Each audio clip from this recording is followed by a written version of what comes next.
안녕하세요, 수강생 여러분. 저는 과학 철학을 담당하고 있는 정동욱입니다. 반갑습니다. 자, 오늘이랑 다음 주랑 여러분들에게 과학 철학이란 무엇인지 맛보기로 보여드리려고 하는데요. 그 첫 번째 주제로 과학이란 무엇인가라는 주제에 대해서 살펴보도록 하겠습니다.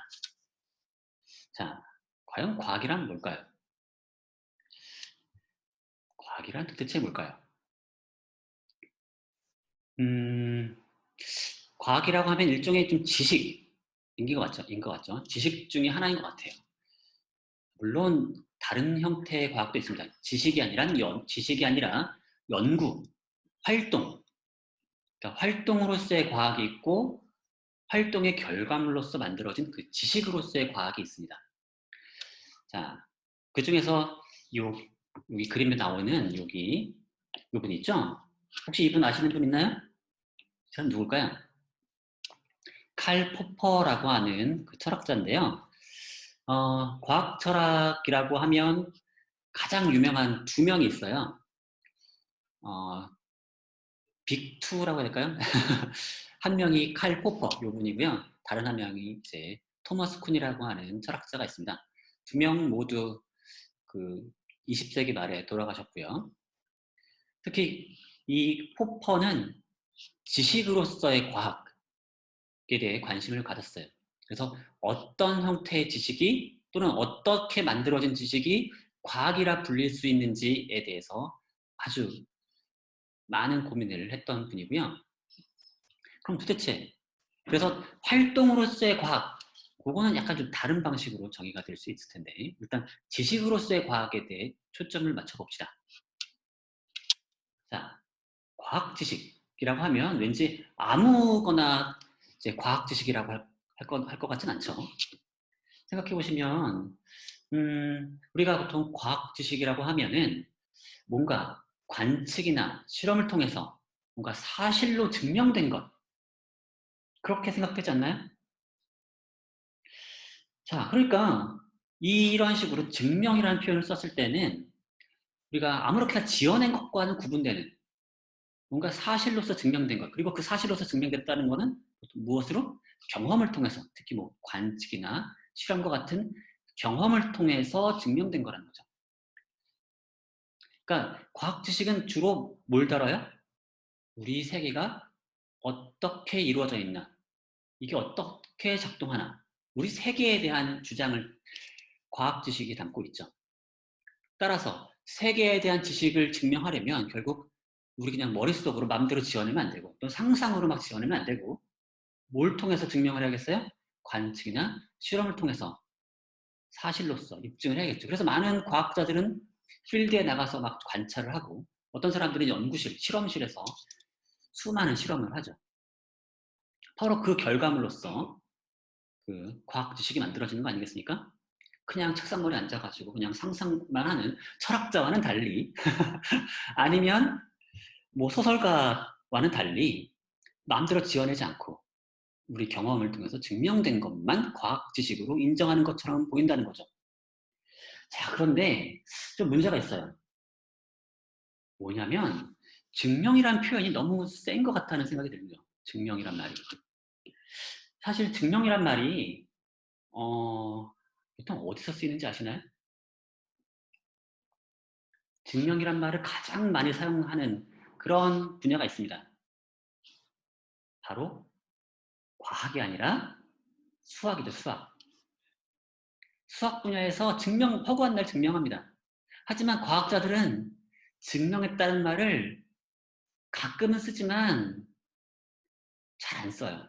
그러니까 평상시에는 막 쓰다가도 아, 정말로 증명된 겁니까? 라고 물어보면 아, 이게 꼭 그런 건 아니고요. 이런 식으로 제 말을 바꾸죠. 왜 그럴까요? 왜 수학자들은 증명했다는 말을 그렇게 많이 하지만 과학자들은 증명했다는 말을 하기도 하지만 정말로 증명했냐고 물어보면 꼬리를 내리죠. 왜 그럴까요? 왜냐면 틀릴 수 있으니까요. 증명이 됐다라고 하는 거는 틀릴 수 없죠.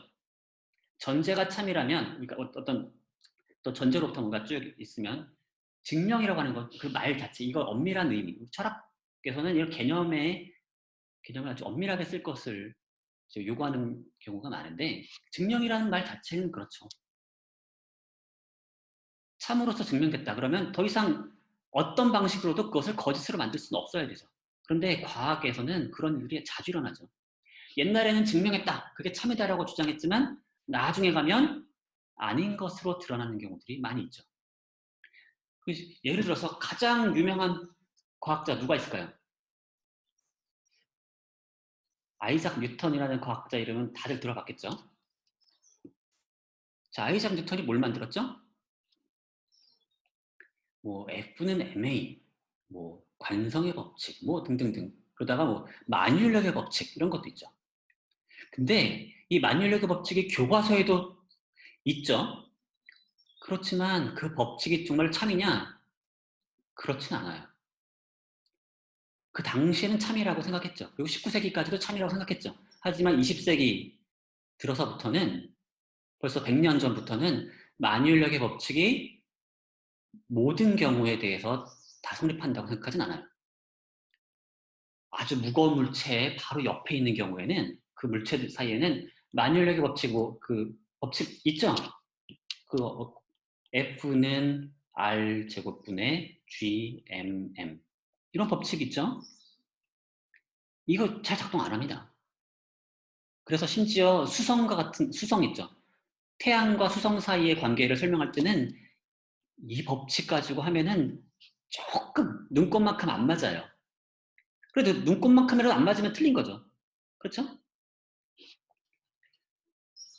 그렇기 때문에 뭔가 과학 지식을 증명된 것이라고 말하면 문제가 있죠. 왜일까요? 자, 이런 식으로 말하면 뉴턴이 만든 이 법칙도 과학이 아닌 게 돼버리죠. 근데 이거 어디서 배워요? 우리 과학 시간 배우죠.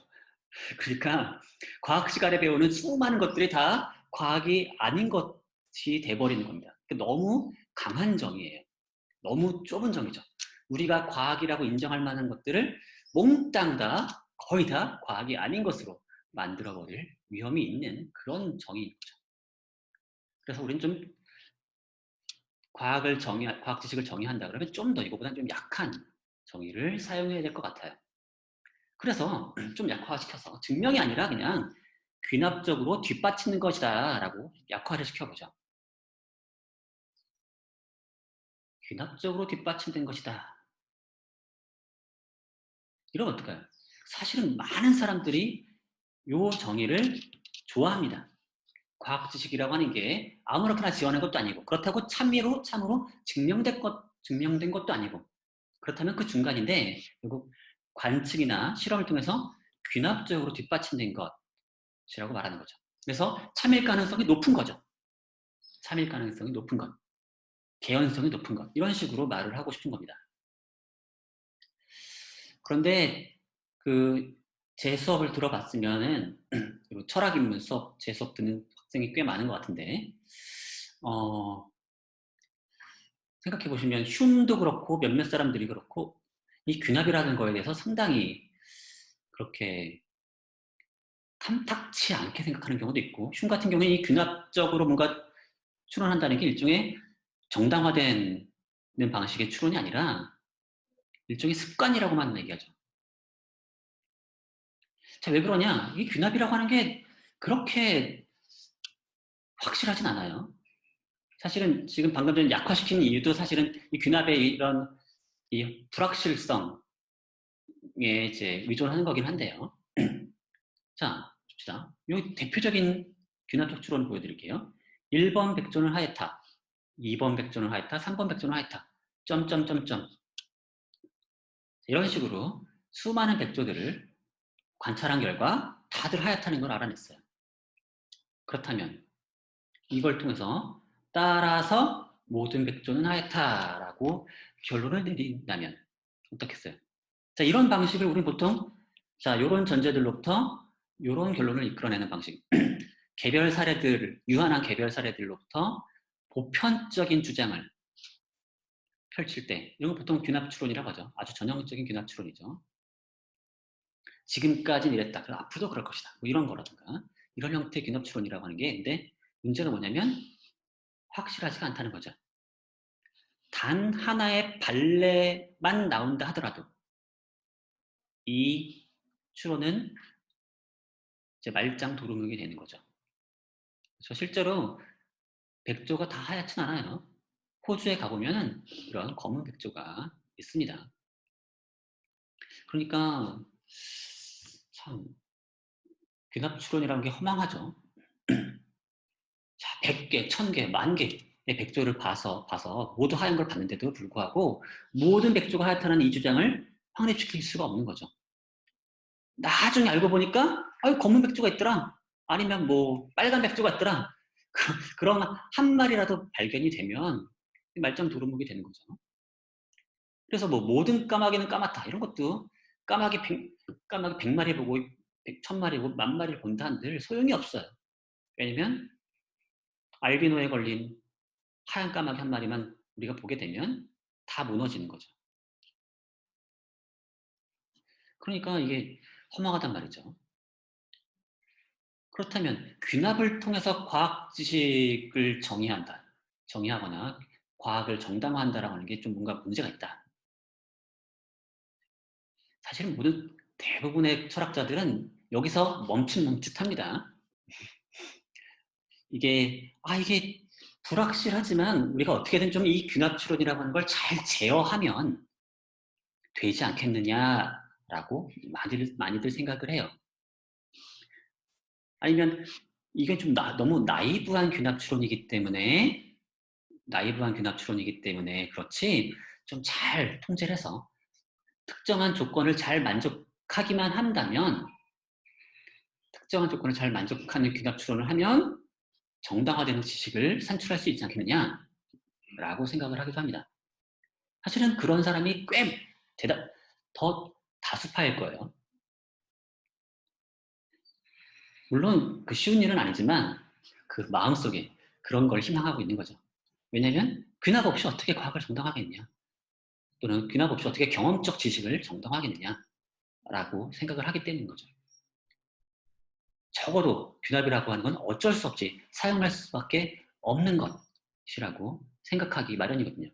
사실 흉도 그랬죠. 자, 그런데 칼 포퍼는 아주 좀 다른 생각을 가졌어요. 아주 화끈합니다. 이 사람은 타당한 추론은 연역적 추론뿐이라고 생각을 했고요. 균합적 추론은 사용하지 말자고 얘기하는 겁니다. 그래서 자, 균합 추론한다면 관찰 진술로부터 어떤 법칙, 이론, 그것의 참이나 아니면 개연적 참을 추론할 수 있다고 하는 게 바로 균합 추론인데 그걸 하지 말자는 것은 결국 과학 이론의 참이나 개연적 참을 관찰 진술로부터 추론할 수 있다는 가정을 다 부정하겠다는 거죠. 그럼 과학 지식은 뭐예요? 참이거나 참일 가능성이 높은 것도 아니라면 그럼 뭡니까? 그냥 가설에 불과한 거죠. 물론 가설 역시도 참일 가능성이 있는 거 아니냐라고 물어보겠지만 포퍼는 에이 그렇지 않다라고 말해요. 가설은 참일 가능성은 굳이 묻는다면 그 확률은 0이다라고 말해요. 왜냐? 확률을 구해보세요. 보통 과학의 이론들은 어떻게 생각하느냐? 그 보편적인 주장을 많이 하죠. 모든 어쩌고는 모두 어떻다. 그런 식의 얘기를 한단 말이죠. 그러니까 그 주장하는 바가 사실은 무한대의 개별 사실들의 총합이죠. 근데 우리가 관찰할 수 있는 사실은 유한하죠. 그러니까 무한대분의 n 하면 0인 거죠. 그러니까 개연적인 뭔가가 있다 한다 하더라도 그걸 굳이 받아들인다 하더라도 굳이 계산하면 그 값은 0으로 수렴하는 거죠. 0으로. 뭐 0은 완전한 0은 아니다. 0이라면 뭐 거짓이니까 완전한 0은 아니겠죠. 하지만 거의 0에 가깝다라고 말을 하는 겁니다. 그러니까 이 개연적 참에 호소해가지고 과학 지식을 정당화하거나 과학 지식을 정의하려는 그런 술책들은 다 무의미한 방법이라고 하는 거죠. 또 재난 문제가 와서. 그러면 과학 지식이란 뭐냐? 가설은 가설인데 참일 가능성이 높은 가설 이렇게 말하면 안 되고 어떻게 해야 되느냐? 끊임없이 시험되어야 할 가설인 거죠. 끊임없이 시험되어야 할 가설인 거죠. 우리는 연역 추론만 사용해야 되는 거고 타당한 추론은 그것뿐이고 균합 추론을 사용하지 말아야 되고 굳이 균합 추론을 통해서 그 이론의 참일 가능성을 계산한다면 그거는 거의 0이나 마찬가지고 따라서 과학 지식, 경험적 지식은 끊임없이 시험되어야 할 가설이라고만 얘기해야 되는 거죠. 암만 증거가 많아봤자 그것의 참일 가능성은 높아지지 않는다는 겁니다. 그러면 어떻게 되는 거죠? 과학적 주장과 비과학적 주장은 어떻게 구분되는 거죠? 우리가 보통 과학적이다, 비과학적이다라고 하면은 뭔가 과학적인 얘기는 뭔가 맞는 얘기고 비과학적인 주장이라고 한다면 그거는 좀 틀린 얘기고 이런 식의 그 직관이 있죠. 그런데 포포에게는 그런 직관이 통하지가 않아요. 왜냐하면 과학 지식이나 비과학적 지식이나 다 차별 가능성은 0에 가까우니까요. 그러니까 옳고 그름의 문제가 될 수 없어요. 과학적 주장과 비과학적 주장의 구분은 옳고 그름의 문제가 아닌 겁니다. 모두 다 가설에 불과하니까요. 자, 그러면 과연 어떻게 말할 수가 있는 걸까요? 그래서 이 방법을 바꿔요. 포퍼는 과학이라고 하는 것은 계속 시험을 계속해야 될 가설이니까 시험을 계속해서 바꿀 수 있는 것들, 버릴 수 있는 것들, 그게 오히려 과학이라는 거죠. 그래서 과학의 정수를 어디서 찾냐면 비판 정신에서 찾습니다. 자, 과학이란 일단 일종의 경험적 지식인데 우리 세계에 대한 어떤 모종의 지식, 주장인데 자, 일단 그런 가정을 하는 거예요. 일단 과학이라고 하면 일단 우리 세계가 어떻게 생겼다 아니면 우리 세계가 어떻게 작동한다라고 하는 그런 주장입니다. 근데 그건 일종의 가설이고 그 가설은 항상 경험에 붙여서 시험을 계속해야 되는 거죠. 가혹하게 시험을 해야 돼요. 비판적으로 바라보고 저는 틀릴 수 있어. 그러니까 가설이니까 그냥 무조건적으로 믿는 게 아니라 항상 의심이 되는 거죠. 의심을 한다는 건 그것을 계속 경험적 시험대에 올린다는 겁니다. 그래서 그 시험을 통해서 그 경험과 맞지 않으면 그 이론을 버려야 되는 거죠. 그리고서는 새로운 이론을 고안하라는 겁니다. 이런 과정을 통해서 우리는 자꾸만 새로운 무언가를 배울 수 있게 되는 거죠. 그래서 배운다는 건 뭐냐면 버리니까 결국 이 새로운 경험, 현상과 맞는 새로운 이론을 또 하나 만들어야 되죠. 이런 식으로 계속 우리의 아이 생각들을 바꿔 나가면서 무언가를 배울 수 있게 되는 거죠. 이게 바로 과학이라는 겁니다. 자, 포퍼는 이걸 종교적인 지식, 종교적인 믿음과 비교를 하는데요. 종교는 어때? 가혹하게 시험에 붙이면 되나요? 그런 게 아니죠. 종교라고 하는 건 예를 들어서 신을 믿는 종교라고 해봅시다. 기독교 같은 경우에. 신이 있는지 의심하고 신이 있는지 자꾸 경험 테스트하고 그래도 되나요? 굳이 안 될 것까지는 아니지만 그렇게 신을 믿는 좋은 태도라고 말하진 않죠. 그렇죠? 경건하게 신을 무조건적으로 믿어야죠. 그렇죠? 감히 시험하려고 드는 건 그렇게 좋은 종교적 태도처럼 보이진 않죠. 일단 믿어야 되는 거죠. 그리고 굳이 또 시험하려고 한다고 하더라도 시험이 잘 안 돼요. 그렇죠? 생각해 보세요. 무슨 일이 벌어져야 신이 있다라고 하는 믿음을 교정할 수가 있죠? 정말 아마 진주에 확진자가 생겼나 봐요. 그래서 진주 확진자를 알리는 알림이 좀 오는 것 같은데요. 자, 어떤 일이 벌어져야 신이 있다는 믿음을 버릴 수 있을까요? 자, 우리가 생각해보죠. 코로나야 물러가라, 코로나야 물러가라 하고 기도를 했어요. 또는 뭐 다른 방식으로 자, 하느님, 물론 코로나가 사태가 빨리 종식되게 해주세요. 5월 2일 다 가기 전에 종식되게 해주세요. 자, 이렇게 기도했는데 종식이 안 됐다고 해봅시다. 자, 그러면 반증이 된 건가요? 신이 있다는 믿음을 우리 이제 그땐 버릴 수 있는 건가요? 그런 건 아니죠. 제대로 된 시험이 아니죠, 이거는. 왜냐면 신이 꼭 제 기도를 들어줘야 한다는 보장이 없죠. 그렇죠? 성서에 그런 얘기 써 있지 않아요. 그렇죠? 신이 우리의 기를 항상 들어준다. 그럴 리는 없죠. 따라서 다양한 설명이 가능하죠. 제가 열심히 기도를 했지만 그것을 들어주지 않은 이유. 하나는 제가 알고 봤더니 진짜 열심히 기도한 건 아니었을 수도 있죠. 또는 신이 저를 테스트해 드는 걸 수도 있죠. 여러 가지 방식으로 신이 그럴 이유가 있을 수가 있습니다. 따라서 경험적으로 어떤 일이 벌어지든 신을 버릴 이유를 찾을 수는 없어요. 그러니까 사실 신의 존재라고 하는 건 경험적 시험이 불가능한 종류의 믿음이라는 거죠. 그런 건 과학이 될 수 없는 거죠. 자, 그게 바로 이제 푸퍼의 직관이에요. 과학을 어떤 독단적인 믿음에 해당하는 그런 과학 종교랑 대비시킴으로써 과학이란 무엇인지를 이렇게 뚜렷하게 드러나게 하려는 거죠. 그래서 종교라고 하는 게 일종의 독단적인 태도에 기초한 믿음이라면 과학이란 비판적 태도에 기초한 믿음이라는 거죠. 그래서 자꾸만 시험을 하고 만약에 시험을 통해서 이제 그 이론이 틀린 것으로 드러나게 되면 그 이론을 버리고 새로운 이론을 또 고안해야 된다는 거죠.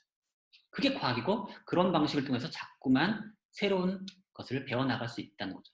반면에 종교는 그렇지 않은 거죠. 세상에 무슨 일이 벌어지든 믿음이 바뀌진 않아요. 계속 똑같은 믿음이 성서에 쓰여진 그대로만 믿어야 하는 거죠.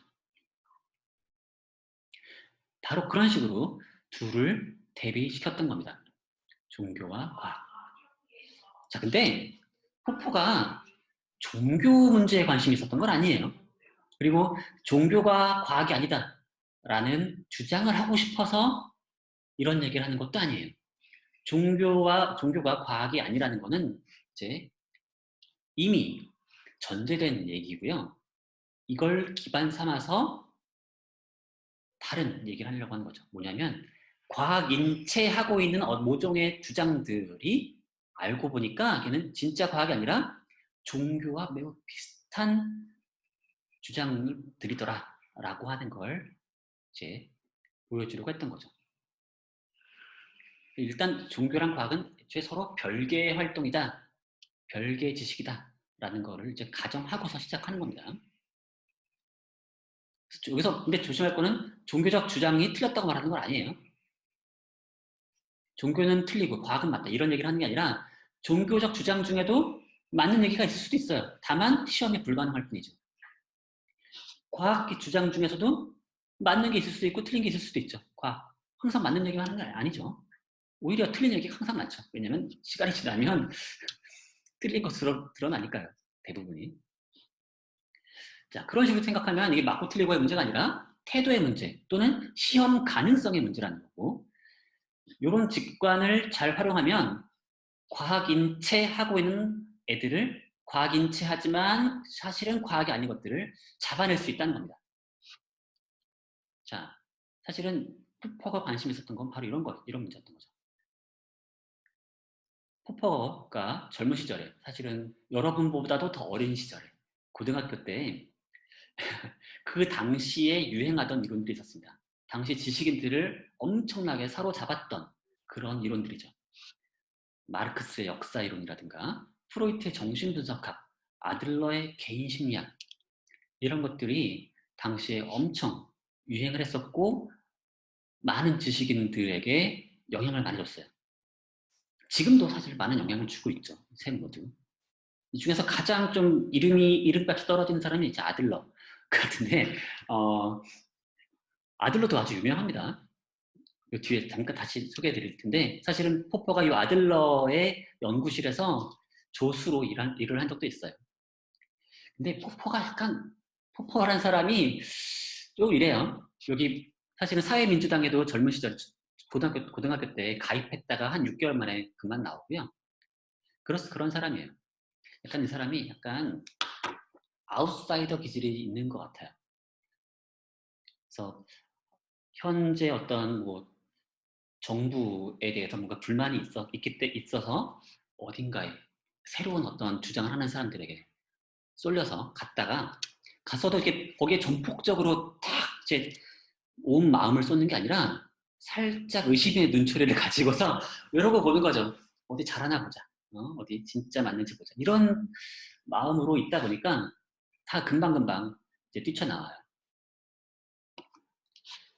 자, 이 이론들, 이 이론들에 대해서 그 당시 진짜 많은 서구 그 유럽 사회에 어마어마한 영향을 미쳤고 많은 지식인들이 홀딱 빠졌었죠. 그리고 이 이론들이 항상 주장하는 게 있어요. 자신의 이론은 과학이라는 거죠. 그리고 왜 과학이냐? 그리고 왜 좋은 이론이냐? 엄청나게 많은 증거에 의해서 입증됐기 때문이라는 거죠. 증거가 넘쳐나요. 신문지상에, 뉴스에, 아니면 우리 곳곳에 넘쳐나는 게 증거예요. 물론 그 전까지는 몰랐을 수 있죠. 그 전에는 그게 증거로 잘 안 보였지만 어느 순간 딱 생각을 딱 바꾸는 순간 그게 온갖 것들이 다 이 이론들을 뒷받침하는 거라는 거예요. 물론 이 이론들 다가 아니라 각자 자신의 이론들을 뒷받침하는 증거가 무수히 많다라는 걸 알 수 있다는 거죠. 자, 예를 들어서 이런 걸 한번 보죠. 마르크스의 역사 이론에 따르면 그 마르크스의 역사 이론 또는 뭐 국가 이론 한번 예를 들어볼게요. 국가 이론. 그 이론에 따르면 국가는 계급 지배의 도구입니다. 계급 지배의 도구. 그러니까 지배 계급이 피지배 계급을 이제 착취하기 위한 도구라는 거죠. 국가는 도구예요. 일종의 폭력을 행사해서 이제 얘네들을 반발을 막는 도구. 이런 식으로 해석될 수 있는 소지가 있는 겁니다. 국가는 계급 지배의 도구다. 지배 계급이 피지배 계급을 이제 다스리기 위한 도구다. 자, 근거가 있나요? 근거가 있죠. 어떤 근거가 있을까요? 자, 노동자들이 만약에 파업을 해요. 자신의 생존권을 위해서 뭔가 여러 가지 요구를 하면서 파업을 한다고 했죠. 누가 진압을 하죠? 누가 막아주죠? 신기하게도 이건 지금 기업 내에서의 싸움인데 국가가 와서 도와줘요. 국가가 와서 파업을 못하게 막기도 하고 사실은 19세기에 더 했죠. 19세기 말에도 더 했고 20세기 초에도 훨씬 더 했죠. 국가가 나서서 자본가 편을 들어줘요. 따라서 국가가 누구 편인 거예요? 자본가 편인 거죠. 지배계급 편이라는 겁니다. 때로는 그런 것이 신문지에서 안 드러날 수도 있어요. 언론도 자본가 편인 거죠. 또는 근데 국가가 항상 자본가 편만 드나요? 항상 그런가요? 자, 그 중에 잘 예를 들어보면은 그런 느낌이 들 때가 있어요. 자본가들은 잘 감옥에 안 가요. 감옥에 가도 금방 나와요. 뭐 무전, 유죄, 유전, 무죄 이런 말 있죠. 우리나라 격언이지만 전 세계적으로 잘 맞아떨어지는 얘기죠. 마르크스의 국가이론 바로 그 얘기를 얘기해 주는 것 같아요. 최근에 봐도 뭐 어떤 사람들 또 금방 나올 것 같죠? 우리나라의 가장 큰 기업의 어떤 그 사람도 금방 나올 것만 같아요. 왠지. 이미 나왔죠. 이게 나와 있는데 뭐 사실은 그렇지만 그렇다고 봐주진 않죠. 그렇죠? 완전히 다 봐주진 않아요. 또 어떻게 재판에 가서 결국에 징역을 사는 그런 자본가도 분명히 있습니다. 여러분 한번 뉴스 뒤져보세요. 자기 자식 때렸다고 이제 그 아버지가 가가지고 애들 막 때리고 그런 경우도 많아요. 막 그랬다가 이제 잡혀 들어가기도 하고 그런 케이스도 있긴 있습니다. 그러니까 자본가들이 항상 감옥에 안 가는 것도 아니에요. 서양이나 동양이나 아니면 우리나라 현대도 마찬가지죠. 그러면 틀린 거 아닙니까? 자, 이런 식의 비판 또는 반박 사례가 있다 하더라도 눈껍짝하지 않죠. 왜냐? 말을 이렇게 변경할 수 있죠. 국가가 그 계급 지배의 도구라고 할 때는 이거는 국가가 개별 자본가 한 명 한 명과 친구라는 얘기는 아닙니다. 한 명 한 명 편을 다 들어준다는 얘기는 아니에요. 그러다가 나라 망하죠. 자, 국가는 그 현재 그 체제, 자본가들이 좋아하는, 자본가들이 현재 유지하고자 하는 그 체제를 수호하는 역할을 하는 거지, 개별 자본가 한 명 한 명과 편먹다가는 나라 망합니다. 그러니까 이런 표현을 쓸 수 있죠. 국가는 개별 자본가가 아니라 총자본의 이해를 대변한다. 라고 말을 한다면 개별 자본가들 한 명 한 명이 가끔씩 감옥에 가는 건 큰 문제가 아니죠. 걔네들 하나하나 다 봐뒀다가는 체제가 무너질 수 있기 때문에 그런 일이 발생하지 않도록 국가는 가끔씩은 자본가들을 감옥에 넣기도 한다는 거죠. 자, 그렇다면 다 설명이 되죠. 제가 봤을 때 훌륭한 이론이라고 생각해요. 근데 포퍼는 이런 이론을 좀 싫어했어요. 이런 이론은 뭔가 문제가 있다는 거죠. 이 얘기가 암만 맞다 하더라도 과학이 될 수는 없다고 생각했어요. 왜냐? 시험이 불가능하니까요. 도대체 무슨 일이 벌어져야 마르크스의 그 국가 이론이 틀리게 되는 걸까요?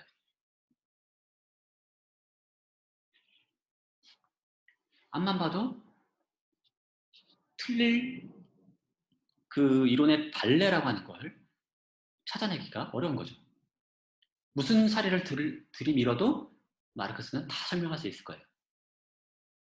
물론 이때가 되면 마르크스가 실제로 활동하던 때는 아니지만 그 마르크스 주의자들의 활동이 활발했던 때죠. 자, 바로 그런 점이에요. 도대체 그 이론이 틀리려면 무슨 일이 벌어져야 되냐? 근데 무슨 일이 벌어지든 다 설명할 수 있다. 사실은 그게 이 이론가들의 내세우는 장점이죠. 자신 한번 들어보세요. 무슨 일이 벌어지든 나의 이론은 그 일을 다 잘 설명할 수 있다. 근데 포퍼가 보기에는 그게 오히려 문제인 거죠. 무슨 일이든 설명하면 그건 이상한 이론이라는 거죠. 왜냐하면 과학적인 주장이라면 이런 일은 일어나야 되지만 저런 일은 일어나면 안 된다라는 그런 구체적인 얘기를 해야 되는데 그런 얘기를 전혀 하지 않고 있는 거죠. 그래서 그로 인해서 무슨 일이 벌어지든 그 이론은 반박되질 않는 거죠. 그건 문제라는 거죠.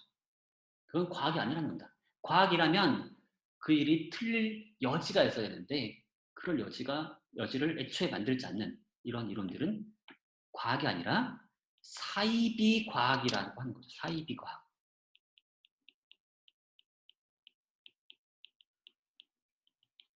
과학인체하지만 과학이 아닌 그런 주장들이라고 하는 거죠. 자, 프로이트의 정신분석학도 그렇고 아들러의 개인심리학도 바로 그러한 성격을 가지고 있다는 겁니다. 여기서 그래서 엄청난 입증 사례, 그러니까 모든 일을 다 설명할 수 있다라고 하는 이들이 내세우는 그 장점은 사실은 그 이론의 약점이라는 거죠. 오히려 그 이론의 약점이라는 겁니다. 그 이론의 약점이라고 하는 거죠.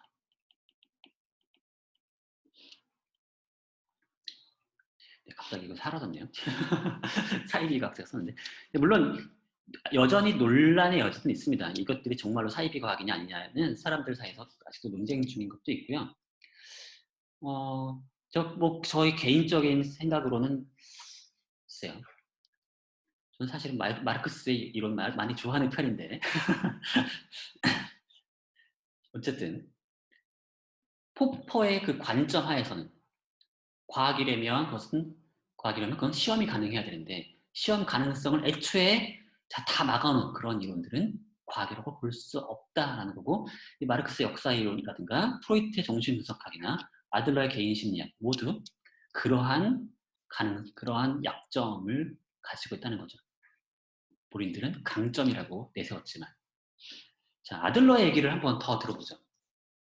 자 이건 아들러의 얘기, 사실 아들러의 얘기는 아니고 포퍼가 지어낸 사례예요. 지어낸 사례. 그러니까 아들러라면 이렇게 대답할 거라는 식의 사례인데요. 자 여기 그 어떤 사람이 아이를 물속에 막 밀어넣어요. 아이를 물속에 밀어넣어요. 어떻게 되는 거죠?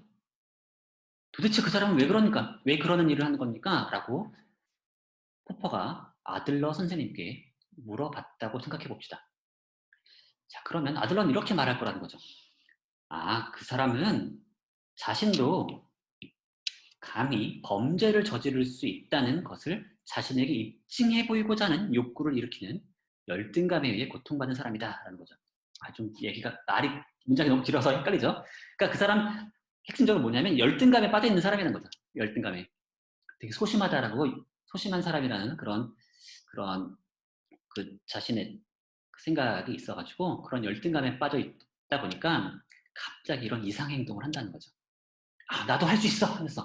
나도, 그렇게 소심한 사람 아니야? 하면서 감히 범죄를 저질러 보는 거죠.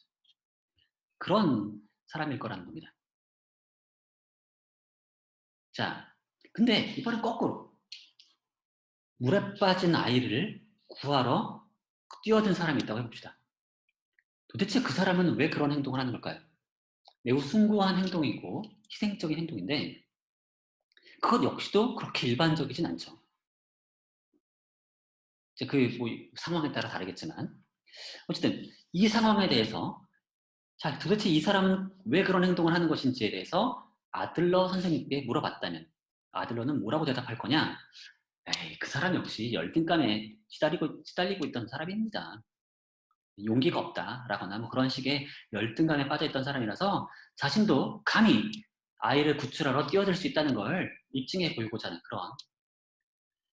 그런 그 생각에 빠져있다는 거죠. 가만 보시면 여기 개인 아들러의 이론을 보면 뭐가 떠오르세요? 바로 컴플렉스죠, 컴플렉스. 바로 그 컴플렉스라고 하는 게 이제 아들러가 처음 제안한 거예요. 열등감 컴플렉스라고 하는 걸 이제 아들러가 처음 제안한 거고 지금까지도 엄청나게 잘 사용하고 있는 말이죠. 바로 그 아들러의 그 말인 거죠. 그래서 아들러는 사람이 어떤 이상 행동을 한다. 그러니까 사람의 어떤 가장 기본 내면에 어떤 욕구가 있냐? 자신이 내 우월감을 보여주려고 하는 거죠. 자신이 남보다 우월하다라고 하는 거를 매우 가장 중요한 충동, 내적 충동이라고 생각했던 거고요. 자, 그것을 이용하면 사람들이 가끔씩 보이는 그런 이상 행동들을 설명할 수 있다라고 하는 게 아들러의 생각이죠. 그래서 온갖 이상 행동들을 다 들이밀면 아들러는 다 그게 열등감 때문이라고 설명할 수가 있는 거죠. 자, 그런데 좋아요. 말이 다 되죠. 아이를 물속에 넣은 사람 평범한 사람이 아니고 사실 그 사람은 아마 열등감에 빠져가지고 갑자기 그날 갑자기 욱해가지고 그랬을 것이다. 아이를 구하려고 희생한 사람 사실은 수영도 못하는데 그랬다고 해보죠.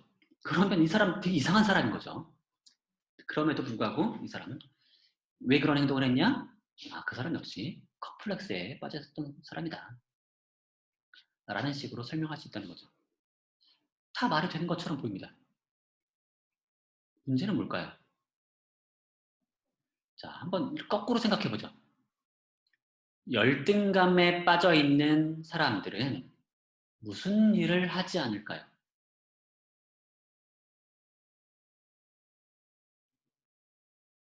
그게 없죠.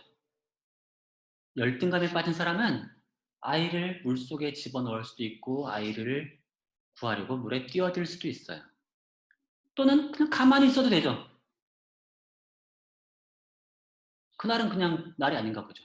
그래서 안 했을 수도 있는 거죠. 열등감에 빠져 있다고. 그래서 열등감에 빠져 있기 때문에 꼭 해야 되는 행동도 없고 하지 말아야 할 행동도 없어요. 따라서 그 사람이 정말로 열등감에 빠져 있는지 안 빠져 있는지 시험할 도리가 없죠. 시험할 방법이 없죠. 결국 호퍼가 생각하기에 아들러의 이론은 아들러의 이론에 반하는 행동은 사실상 기술될 수조차 없다는 거죠. 적을 수 없어요. 그런 행동은. 아들러의 이론에 반하는 행동은 사실상 기술될 수조차 없다는 겁니다. 아들러의 이론이 금지하는 행동이 없어요. 사실은 뭐 이런 이유 중 하나는 아들러의 이론이 매우 모호한 형태로 쓰여 있다는 거고, 사실은 요걸 좀 더 발전시키면 어떻게 일반화할 수 있냐면 사이비 과학의 매우 전형적인 술책이 나오는데요. 바로 자신의 주장을 매우 모호하게 만드는 거죠.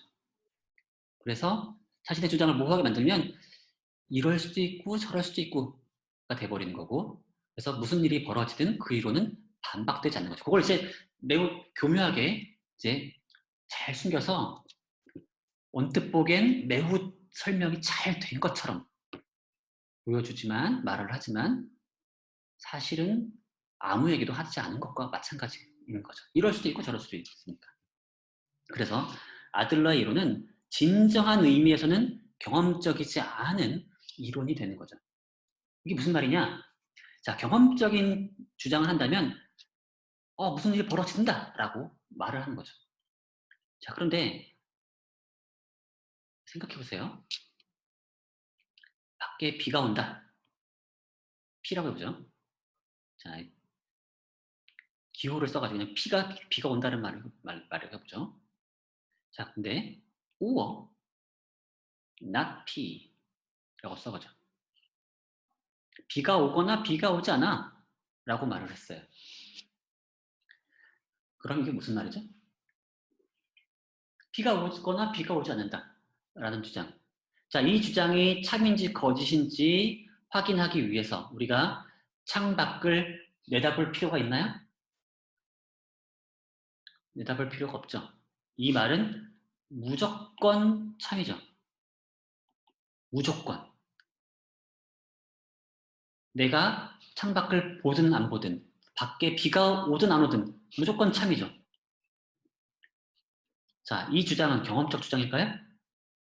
우리 세계에 대해서 무슨 주장을 하고 있는 건가요? 겉보기에는 뭐 비가 온다느냐 안 온다느냐 하는 식으로 뭔가 경험적인 표현들을 쓰고 있죠. 경험과 관련된 그런 말을 쓰고 있지만 알고 보면 경험에 대해서 아무 말도 하지 않은 것과 마찬가지죠. 우리 세계에 대해서 사실상 아무런 주장도 하지 않은 거예요. 바로 그런 거죠. 진정한 의미에서 경험적이지 않은 주장인 거죠.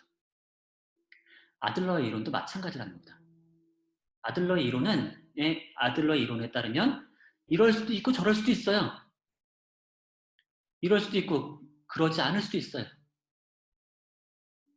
따라서 아들러의 이론은 사실상 우리 세계에 대해서 아무 주장도 하지 않은, 사실 진정한 의미에서는 경험적이지 않은 이론이라는 겁니다. 이 말뜻이 바로 그거예요. 그리고 대부분의 사이비 과학이라고 불릴 만한 그런 주장들 역시 가만 보면은 다 이런 게 숨어 있는 거죠. 이런 성격을 가지고 있는 거죠. 겉보기에는 이제 뭔가 아주 심오한 주장을 하는 것처럼 보이지만 그걸 잘 뜯어보면 다 이럴 수도 있고 저럴 수도 있고 해요. 그래서 사실은 반박의 가능성을 모조리 없애버린 거고, 사실은 우리 세계에 대해서 아무런 주장도 하지 않은 하나만한 얘기를 하고 있을 뿐이라는 거죠. 이게 바로 포퍼의 핵심 주장이죠. 반면에 이거를 이제 그 당시 이제 과학이라고 불릴 만한 대표적인 이론과 한번 비교해 봅시다. 사실은 1910년대 일반 상대성 이론이라고 하는 게 처음 등장을 했는데요. 처음 등장했을 당시에 일반 상대성 이론은 참이라고 인정받지는 못했어요. 여전히 이 이론은 이 이론 그 자체는 상당히 이해하기도 어렵고 말이 되는지조차도 사실 사람들 사이에서 의심스러웠던 그런 이론이었지만 포퍼가 보기엔 이건 분명한 과학이었어요. 앞에 세 가지 이론과 달리 이 일반 상대성 이론은 분명한 과학이었습니다. 왜냐? 얘는 위험을 감수하는 그런 예측을 하고 있었던 거죠. 위험을 감수하는 그런 예측을 하고 있었기 때문인 거죠. 자, 뭐냐면 일반 상대성 이론에 따르면 무거운 물체의 주위의 공간이 휘어요. 그러면 공간이 휘면 빛도 휘어지는 거죠. 그래서 여기 별이 있으면 이렇게 가다가 여기서 휘어서 이렇게 요 무거운 물체 때문에 이렇게 휘어갑니다. 공간이 휘었기 때문에 이렇게 휘어서 이렇게 오게 되죠. 빛의 진행이 휘어진다라고 하는 예측을 일반 상대성 이론이 하고 있었어요. 자, 그럼 이걸 우리가 어떻게 하느냐? 이걸 확인할 수 있는 그런 방법이 있죠. 자, 보세요. 만약에 태양빛을 바로 옆을 지나는 별의 별빛이 태양을 바로 옆을 지나는 상황에서는 이렇게 휠 거라는 거죠. 잠깐만요. 태양 바로 옆에서 여러분 별 본 적 있어요? 별 본 적 없죠? 태양 보면 눈 다쳐요. 그냥 보면 안 되죠. 그리고 앞만 봐도 태양 옆에 아무것도 안 보이죠. 왜 그러냐면 너무 밝아서죠. 태양 때문에. 그러면 이거 어떻게 봐요? 볼 수가 없죠.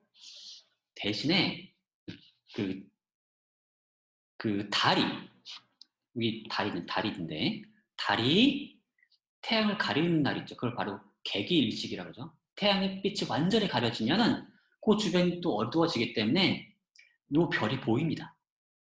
그래서 그때 사진을 찍어요. 그러니까 개기일식 날 사진을 찍고 그 다음에 어떻게 해야 될까요? 6개월이 지나고 나서 6개월 후에 지구가 반바퀴를 돌아서 태양보다 앞쪽에 가서 있을 때가 있죠. 그래서 그 앞에 가서 그 다음에 다시 찍어보는 거죠. 그래서 동일한 별자리에 대해서 일찍 때 찍은 것과 6개월 뒤에 밤에 찍은 사진을 비교하면 이 별의 위치가 달라졌는지 안 달라졌는지 알 수 있는 거죠. 일찍 때 찍은 거는 별이 마치 여기 있는 것처럼 여기 이렇게 휘어져 오니까 그때 찍은 사진은 마치 별이 여기 있는 것처럼 보일 거라는 거죠. 근데 6개월 뒤에 찍으면 별이 원래 위치에 있는 것처럼 찍히겠죠.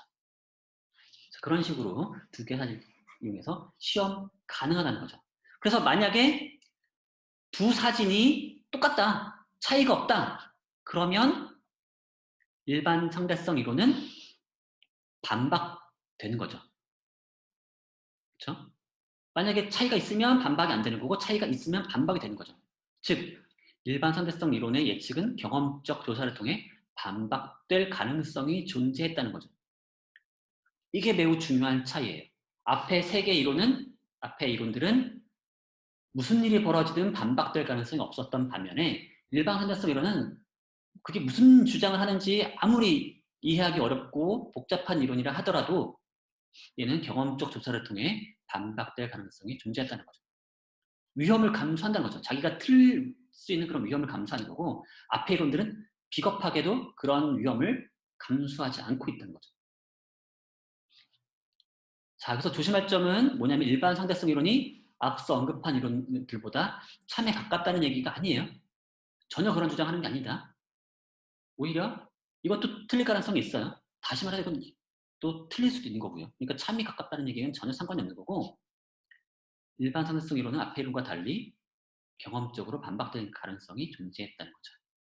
그렇기 때문에 얘는 과학이고 앞에 애들은 과학이 아니라는 겁니다.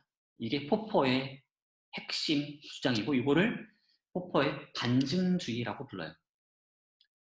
또는 뭐 오류 가능주의 이렇게 부르기도 하는데요. 자, 이런 얘기죠. 당신은 어떤 관찰이 나온다면 당신의 이론을 포기하겠는가? 가장 핵심 질문입니다. 이 질문에 답을 할 수 없는 이론은 과학이 아니에요. 그러니까 나의 이론에 따르면 이런 일은 절대 일어나서 안 돼요. 이렇게 분명 이런 게 분명히 있어야 된다. 내 이론이 맞다면 저런 일은 절대로 일어날 수 없다. 라는 게 제시가 되어 있어야 되고 그런 일이 일어난다면 내 이론을 포기하겠다는 그런 이제 얘기를 해야 되는 거죠.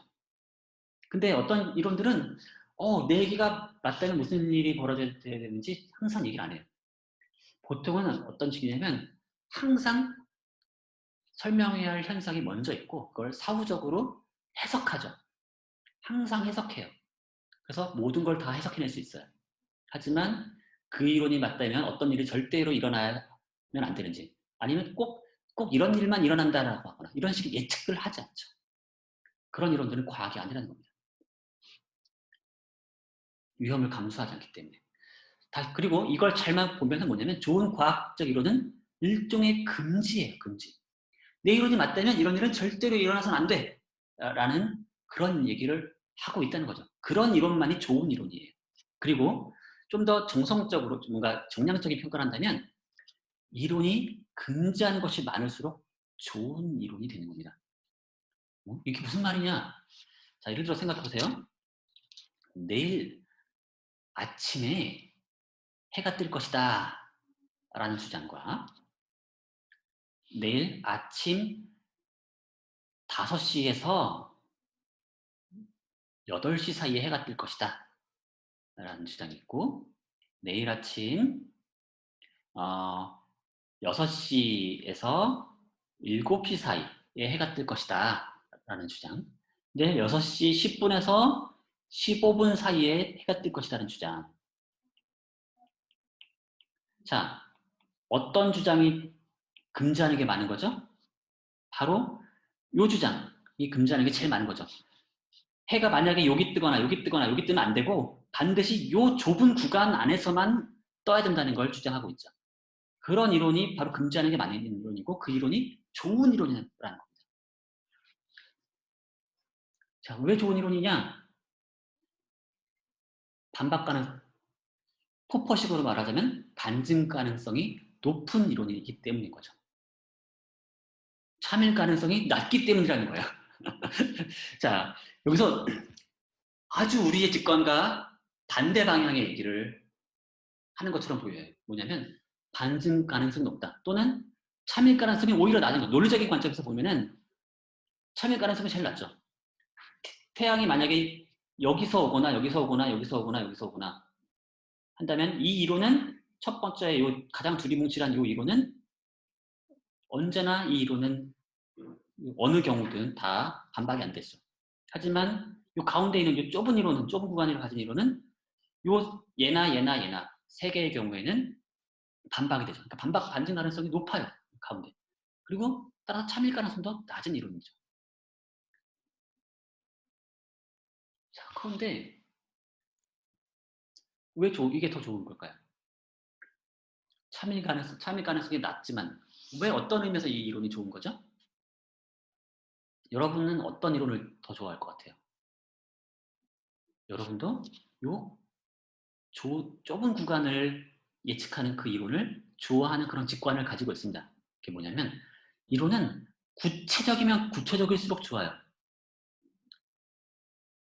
그냥 이럴 수도 있고 저럴 수도 있고 대충 이 정도에서 일어나겠지라고 하는 말보다는 정말로 여기서 일어날 거야 라고 하는 그런 주장을 하는 이론이 더 좋아 보이고 그렇죠.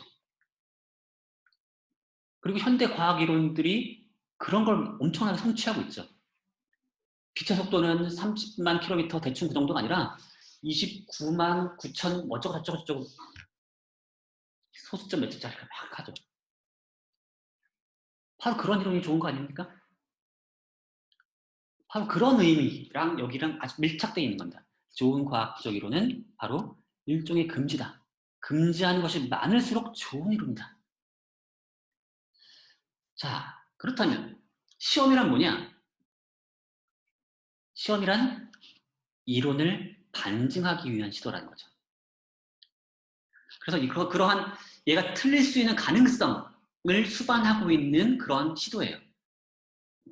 내가 이번 조사를 통해서 내가 이번 이 일을 조사하면 이 이론 T가 반박될 수도 있어.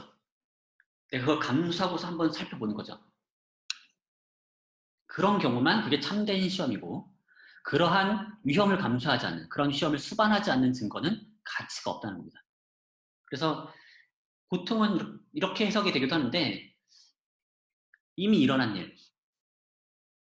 일들은 사실은 저의 이론을 반박할 가능성이 없는 거 아니냐 이런 식으로 해석되기도 해요. 물론 이게 포퍼의 진정한 의도냐에 대해서는 논란의 여지가 많이 있어요. 좀 많이 있는데 어쨌든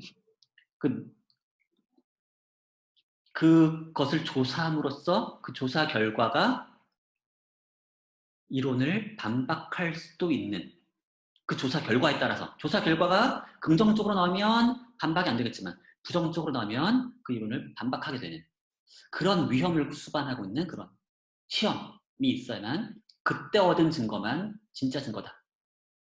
그래서 이때 증거라고 하는 말도 조심스럽게 말해야 돼요. 증거라고 말할 때 증거는 이론의 참일 가능성을 높여주는 그런 증거는 아니고 다만 이론을 버릴 이유를 아직 주지 못한 증거. 그래서 이게 이제부터 막 말이 헷갈려질 수 있네. 그게 어쨌든 참된 시험이고 그렇지 않은 시험들은 다 별 의미가 없는 가치가 없는 시험이라는 가치가 없는 증거. 그래서 증거란 실패로 끝난 반증 시도다. 반증하려고 노력했지만 반증이 안 됐다. 그 경우에만 증거라고 하는 거죠. 자, 이때 재미난 경우가 있습니다. 뭐냐면 반증된 이론을 임시 방편의 보조가설이나 재해석을 통해 그 이론을 구제할 수도 있어요. 그건 언제나 가능해요. 이거를 이제 포퍼는 규약주의적 왜곡이라고 불렀습니다. 하지만 그건 바람직한 일은 아니라는 거죠. 가능은 하지만 바람직하지는 않다라는 거죠. 왜냐? 그건 그 이론의 과학적인 지위를 파괴하기 때문이라는 거죠. 자, 이게 무슨 어떤 얘기냐면 그 포퍼가 좋아하는 사례는 이런 거죠. 그 또 마르크스의 이론이 나오는데 마르크스 역사 이론에 따르면 마르크스의 이론에 따르면 가장 선진적인 자본주의 국가에서 사회주의 혁명이 일어날 거라고 생각했어요. 왜냐하면 그 자본주의 국가가 계속 굴러가면 굴러갈수록 이제 뭐 이윤율이 저하가 되고 그러면서 위기가 점점 증가되고 계급 갈등이 심화돼서 이제 혁명이 일어날 거라고 생각했던 거죠. 근데 실제로 가장 먼저 혁명이 일어난 곳은 가장 그 당시 가장 선진적인 자본주의 국가인 뭐 영국이나 프랑스나 독일 이런 데가 아니라 러시아에서 일어났죠. 1917년 그쯤인가요? 뭐 일어났죠. 자, 그때쯤 일어났죠. 러시아에서 일어났어요. 근데 그 당시 러시아는 그렇게 선진적인 자본주의 국가가 아니었어요. 오히려 매우 그 산업적으로 보면은 다른 나라에 비해서 상당히 개발이 더뎠던 나라였고요. 그러면 마르크스의 예측이 틀렸네요. 그래서 포퍼는 이렇게 말합니다. 그런 예측을 했던 마르크스의 이론은 과학이었다. 하지만 그 예측이 틀림으로써 과학이 아니겠다? 그렇진 않아요. 그 얘기가 아니라 틀렸는데 그 당시에 이제 많은 이론가들이 어떤 행동을 했냐면 그 발레를 포섭해요. 어떻게 포섭하느냐? 잘 들어보세요. 왜 선진적인 자본주의 국가에서는 혁명이 일어나지 않았을까? 그 이유는 이 선진적인 자본주의 국가들이 식민지를 거느리고 있어요. 그래서 다른 나라로부터 수탈해오는 그런 것들이 많은 거죠. 그래서 그거를 자국의 노동자들에게 분배를 해주면 어떻게 되겠어요? 그 국가 내에 계급 갈등이 완화되겠죠. 그걸 통해서 혁명을 계속 끊임없이 지연시킬 수가 있는 거죠. 바로 이게 레닌의 제국주의 이론이었습니다. 제국주의, 제국주의를 적인 그런 활동을 통해서 식민지로부터 수탈해오는 걸 통해서 혁명을 지연시키는 거죠. 어때요?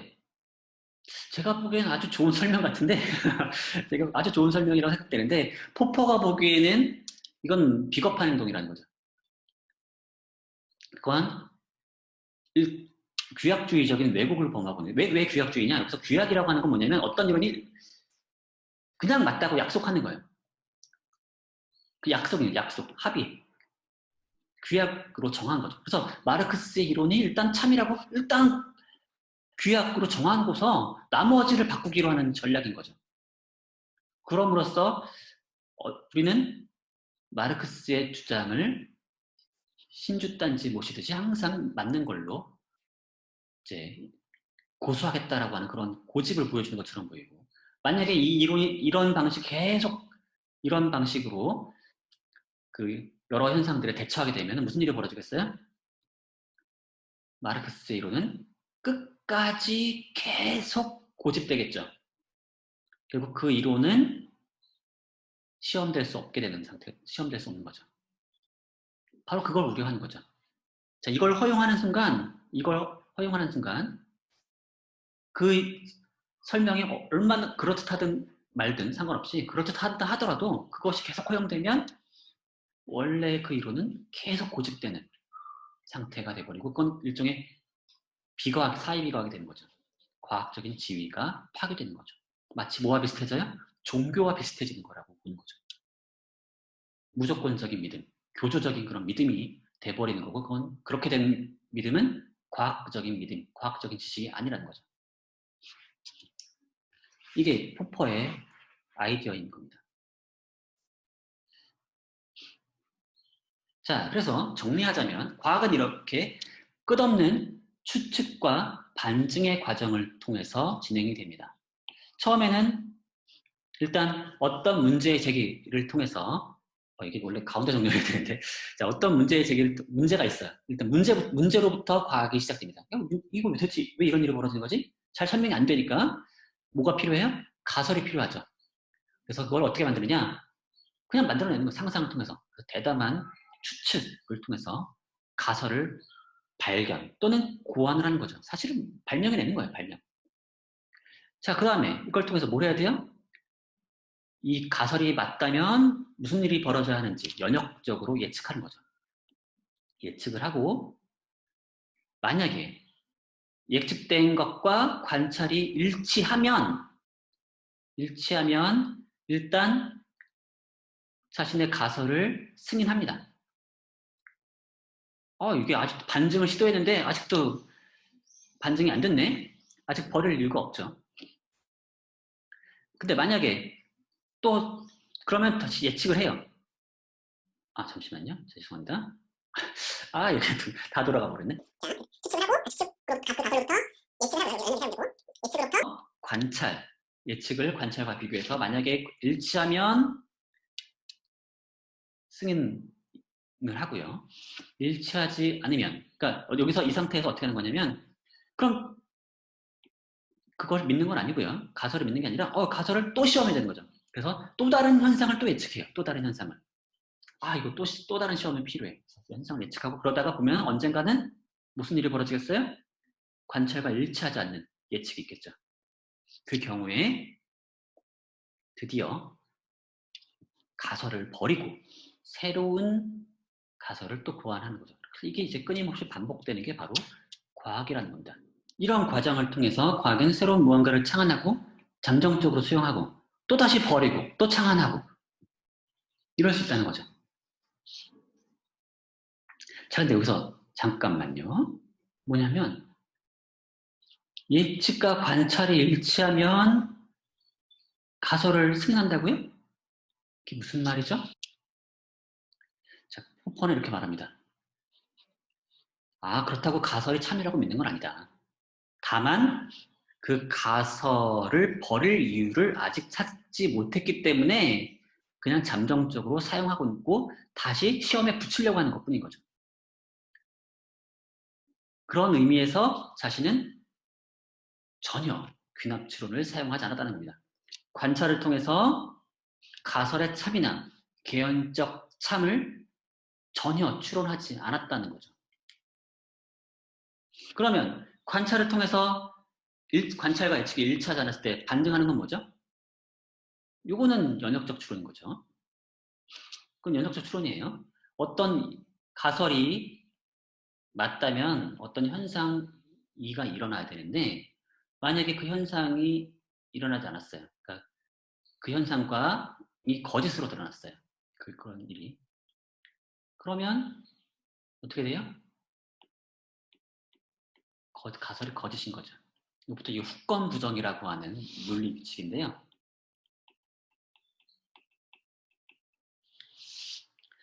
자, 이런 방식으로 요 반증이라고 하는 논리는 연역 논리예요. 타당한 연역 추론인 거죠. 요거는 연역 추론이고, 요 승인은 연역 추론까지는 아니고, 그렇다고 귀납 추론도 아니라는 겁니다. 자신은 귀납 추론 전혀 사용하지 않았고, 다만 아직 그 가설을 버릴 이유를 찾지 못해서 또다시 시험에 붙일 뿐이다. 라고 말을 하는 거죠. 근데 여기서 좀 가만 의심스러운 측면이 여전히 없지 않아 있습니다. 그게 말장난 아니냐? 라는 생각이 들 수도 있어요. 곰곰이 생각해 보시기 바라고요. 그럼 한번 정리를 해볼게요. 포퍼에게 과학이란 뭐냐? 과학이란 단지 현실에서 수행되는 물리학, 화학, 생물학 그런 전문 과학자들의 연구 또는 그 사람의 논문 그걸 의미하는 게 아니에요. 과학이란 이 사람에게는 좀 더 거창해요. 과학이란 어떤 모종의 태도, 모종의 어떤 지식을 만들어내는 방식 또는 지식의 형태인 거죠. 과학이란 합리적 비판 정신의 도루라고 하는 거죠.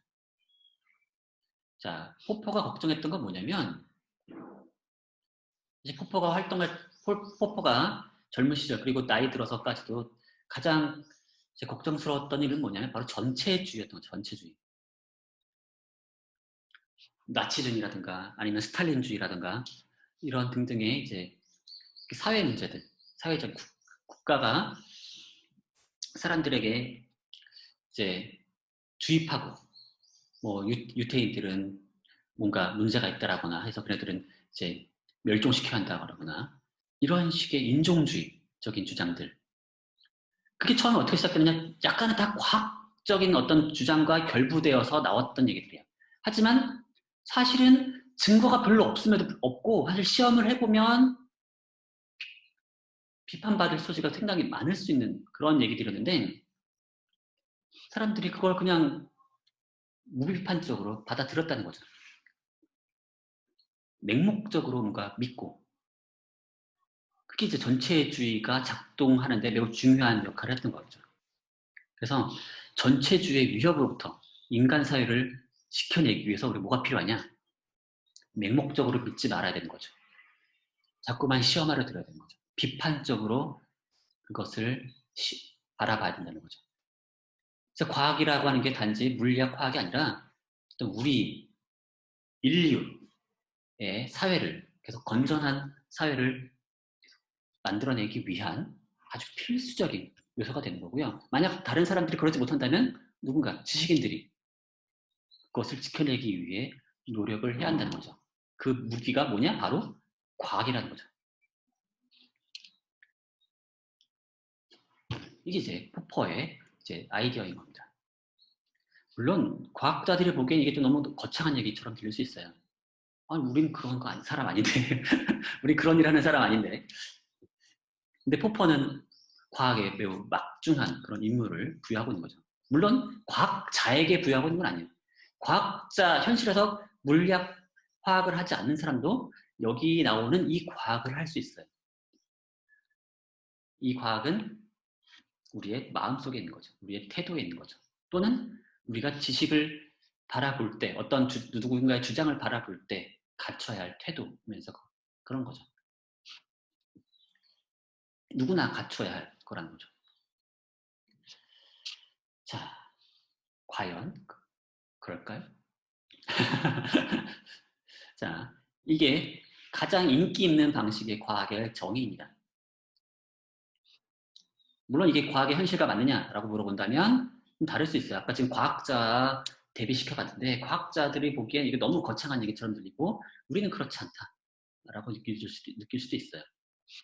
그게 이제 많은 비판가들이 이제 포퍼를 이제 비판할 때 사용했던 거였고요. 뭐 토마스 쿤이나 이런 사람들이 실제 역사적 사례들을 과학의 역사들을 이용해서 포퍼를 비판해 왔었던 거였고요. 그것들은 이제 나중에 여러분들 과학 철학을 배우게 되면 더 자세히 배우게 될 것입니다. 자, 그러면 오늘 수업 여기서 마치도록 하겠습니다. 그럼 감사합니다.